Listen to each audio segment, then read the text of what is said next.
Selamat pagi pemirsa, apa kabar Anda di pagi hari ini? Senang sekali saya Graciela Taime dapat menjumpai Anda dalam Berita Papua. Sejumlah berita menarik dan teraktual telah dirangkum tim redaksi kami. Berikut 3 berita utama hari ini.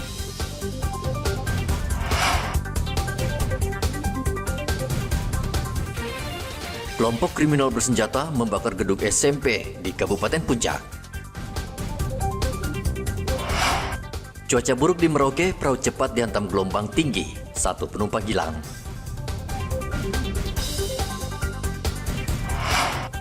Pabrik miras oplosan di Sorong, Papua Barat Daya, digerebek polisi, seorang pelaku berhasil dibekuk.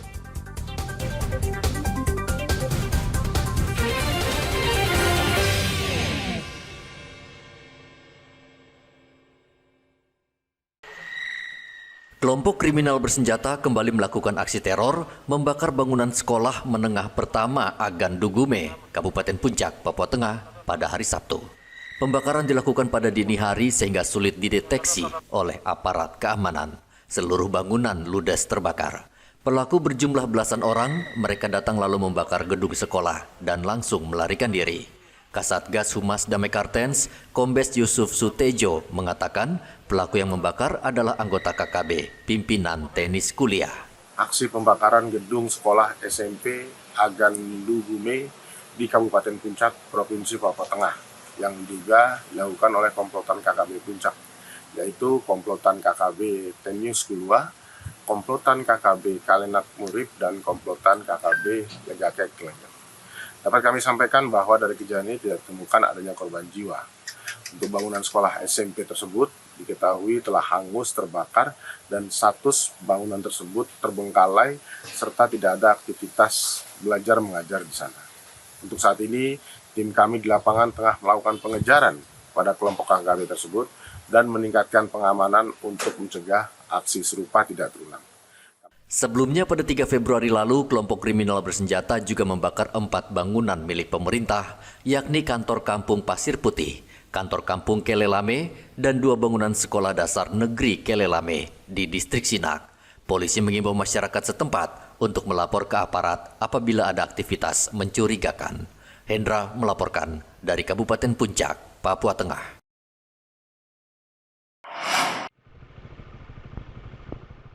Perahu cepat berpenumpang 4 orang terbalik dan tenggelam di muara Sungai Bian, Distrik Okaba, Kabupaten Merauke, Papua Selatan pada hari Jumat. Dalam musibah tersebut, 3 penumpang berhasil menyelamatkan diri, sementara 1 penumpang lain hingga kini masih dalam pencarian tim SAR. Speedboat bertolak dari dermaga Pomako, berlayar menuju kampung Sanggase, Okaba. Di tengah perjalanan, perahu itu dihantam gelombang tinggi dan terbalik. Depan Muara Kalibian, 1 speedboat telah terjadi kecelakaan, 4 orang selamat, 1 dalam pencarian. Dan tim Basarnas dari Posar Okaba langsung pada malam itu menerima berita dan langsung melakukan pencarian. Karena pada malam hari visibility nol dan cuaca juga buruk, kami melakukan penyisiran menggunakan motor trail. Karena logikanya bahwa dari 4 orang itu tenggelam, yang 4 berhasil menyelamatkan diri, 1 tidak ditemukan. Jadi kami pada saat malam itu langsung melakukan penyisiran, berharap bahwa korban juga ikut berenang. Tim SAR masih terus mencari korban bernama Iwan Segong berusia 50 tahun. Tim SAR juga menyusuri pesisir muara sepanjang Okaba. Muhammad Ridwan melaporkan dari Merauke, Papua Selatan. Tim SAR Mimika resmi menutup pencarian korban Amir Aco yang tenggelam di perairan Puriri pada pekan lalu. Pencarian sudah dilakukan selama 7 hari, namun hasilnya nihil. Kepala Operasi SAR Mimika Charles Batlayeri mengatakan penutupan pencarian sesuai prosedur operasi. Namun jika ada tanda penemuan korban, maka tim SAR akan kembali membantu mencari. Pelaksanaan operasi SAR dari hari pertama sampai hari ke-7, hari ini hari terakhir, tim sudah kembali dan pelaksanaan operasi SAR hari ini adalah memfokuskan di sekitar pasir hitam, di mana barang-barang milik korban ditemukan di lokasi tersebut. Pencarian juga dimaksimalkan dengan menggunakan drone, namun sampai sore hari ini hasil masih nihil atau Pak Amir belum ditemukan. Kami juga berkoordinasi dengan Pos SAR Dobo yang di bawah wilayah kerja kantor Sarambon. Operasi SAR memasuki hari ke-7 dan sesuai dengan SOP, kami menutup operasi SAR pencarian terhadap Pak Amir secara resmi. Namun jika Pak Amir ditemukan, operasi SAR akan dibuka kembali. Amir Aco hilang pada Jumat pekan lalu saat membawa Karaka dari Asmat ke Timika. Kapal yang ditumpanginya terbalik dihantam gelombang tinggi. Dari Mimika, Papua Tengah, Igobat Momolin melaporkan.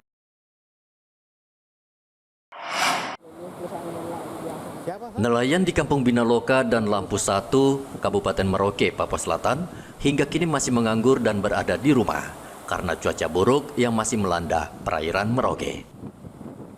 Gelombang tinggi, hujan, serta angin kencang menciutkan nyali mereka untuk mencari ikan hingga ke tengah perairan. Masih besar. Ini tunda lagi. Mau tunda lagi. Jadi sudah berapa hari tidak melaut ini, Pak? Sudah lama. Sudah lama juga di. Iya. Ini masih lama juga ini. Air seperti ini, air besar ini. Kau belum sampai puncaknya nih? Sudah lewat. Sudah lewat nih? Oh gitu. Tanggal 50. Tanggal 50 itu kemarin deh. Jadi tidak ada lagi air besar ya? Sudah turun lagi. Sudah turun lagi ya?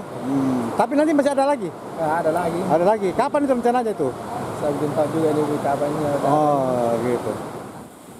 Cuaca buruk yang biasa disebut musim angin tenggara ini diprediksi masih akan terus berlanjut hingga akhir bulan Maret.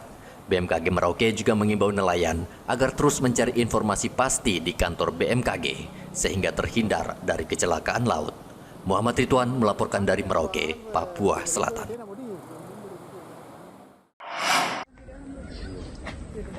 Polresta Sorong Kota menggerebek pabrik miras oplosan yang berkedok bengkel kendaraan bermotor di Jalan Ahmad Yani, Kota Sorong pada hari Sabtu. Polisi sudah lama mencurigai tempat ini dan meringkus seorang pelaku di lokasi. Tidak main-main, dari hasil penyelidikan, bahan baku dan peralatan untuk membuat minuman keras oplosan diselundupkan dari Cina. Bahan-bahannya ini dari luar negeri semuanya, dari Cina semua. Ya, dan ini sudah produksi kurang lebih 1 bulan. Dari pengakuan tersangka ini 1 bulan ini produksi untuk minuman keras.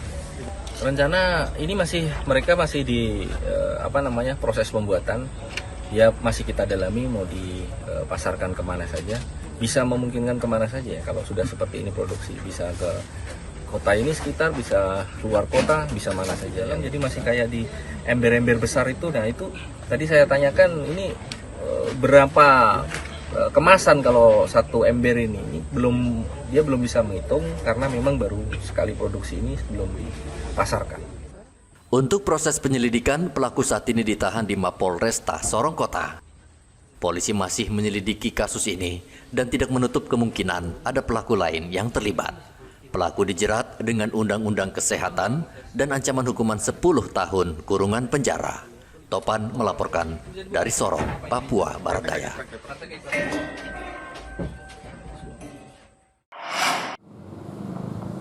Penjabat Gubernur Provinsi Papua Selatan, Rudi Sufahriyadi, meminta masyarakat tidak perlu khawatir dengan pelayanan lanjutan dari program cek kesehatan gratis yang diluncurkan pemerintah belum lama ini.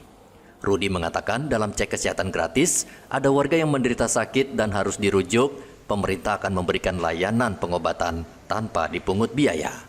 Bahkan jika penyakitnya serius, pemerintah juga akan menanggung biaya perawatan di rumah sakit.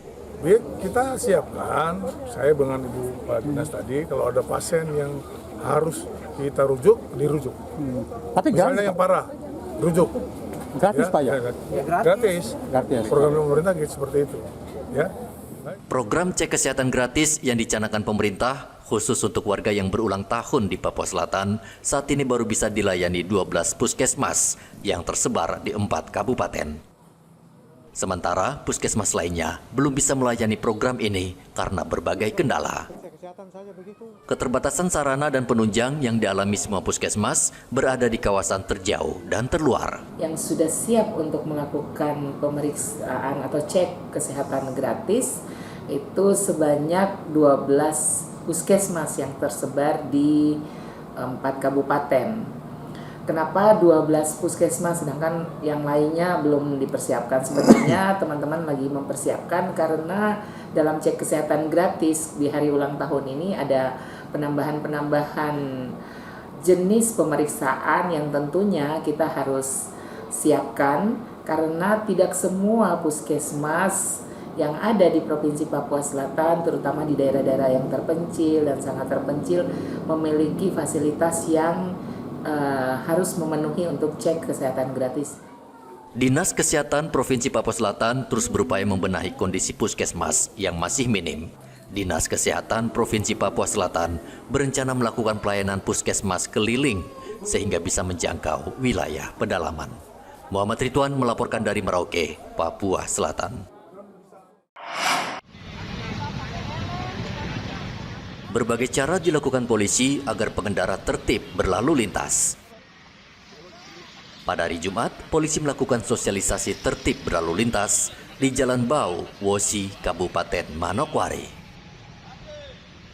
Kali ini sosialisasi berbeda dengan biasanya. Karena polisi membagikan coklat dan bunga ke pengendara yang melintas. Kasat Lantas Polresta Manokwari Ibtu Nurfah Tajong mengatakan saat melakukan sosialisasi, polisi masih menemukan banyak pengendara yang tidak taat.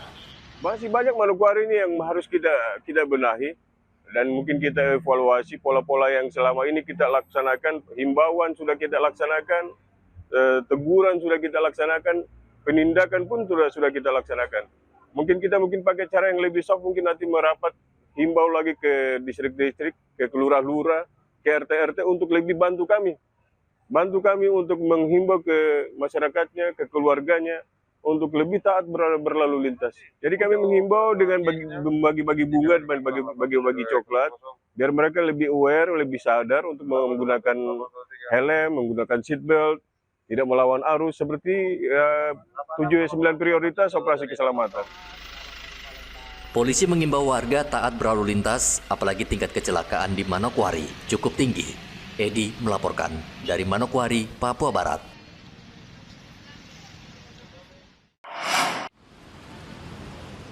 Perum Bulog kantor wilayah Papua dan Papua Barat terus memantau jumlah stok atau ketersediaan beras di bumi Cendrawasih.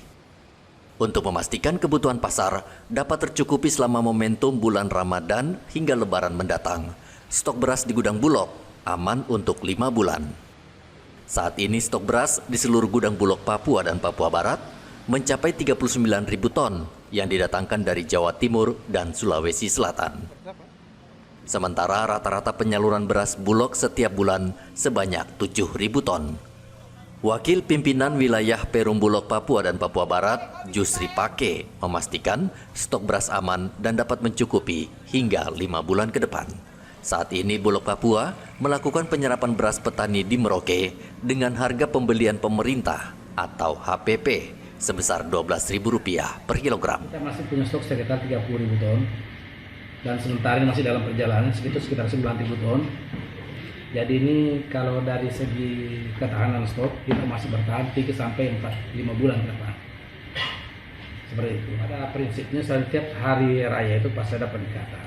Misalnya. Tapi kami biasanya kerjasama dengan Pemda melalui retail kami juga di lapangan melaksanakan kegiatan itu. Nah, cuma dari pemerintah daerah juga biasa melaksanakan sendiri, melibatkan orang-orang Bulog yang ada di kabupaten kota. Wilayah Papua memang harus mendapatkan subsidi dari luar dalam hal stok ya. Nah, kalau untuk diri sendiri belum bisa. Paling kita harap cuma Merauke saja. Jusri menambahkan pihaknya tidak hanya menyiapkan komoditi beras, namun juga ketersediaan stok minyak kita dan gula pasir. Dari kota Jayapura, Papua, Hendra melaporkan.